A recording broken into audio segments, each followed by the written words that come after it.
So the first leg I wanted to introduce to you is my mountain bike leg. So this leg I've actually kind of constructed myself. Well, I've chosen the components myself. It's perhaps a little bit unusual components to put together, but I have to say I've been riding this now for about 10 years, maybe like 8 years, and is absolutely sufficient for whatever terrain, wherever.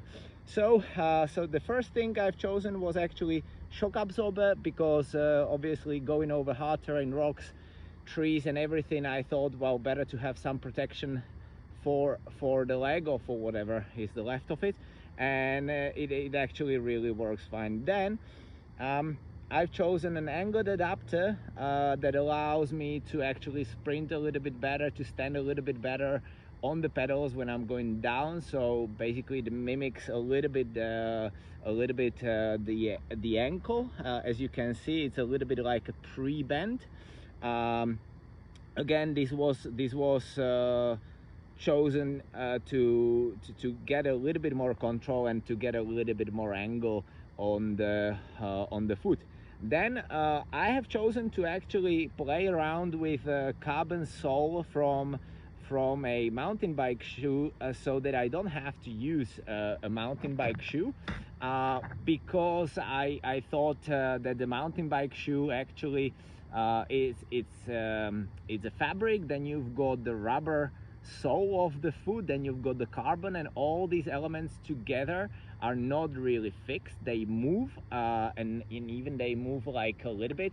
Overall it's a lot, so you lose in control, and that means a lot of the time when you are jumping over something, you know, or you pulling the bike with you, or trying to hop on one place, you kind of not that safe, because obviously with this foot it's not exactly the same as this one.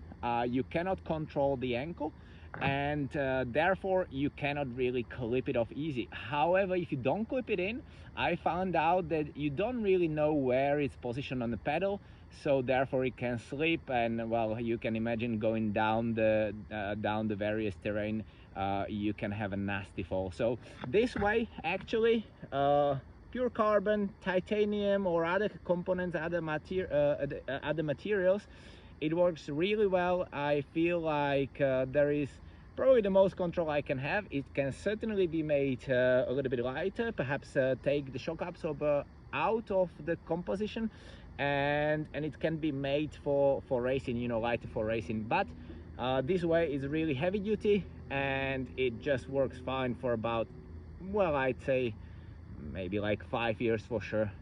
5 to 8 years. I mean, changing various components, of course, because of the use, but in this setup I'm riding it for very many years, and it's absolutely brilliant to me. So anyway, thank you for listening, thank you for watching. This is the foot, and keep tuned for introduction of another one.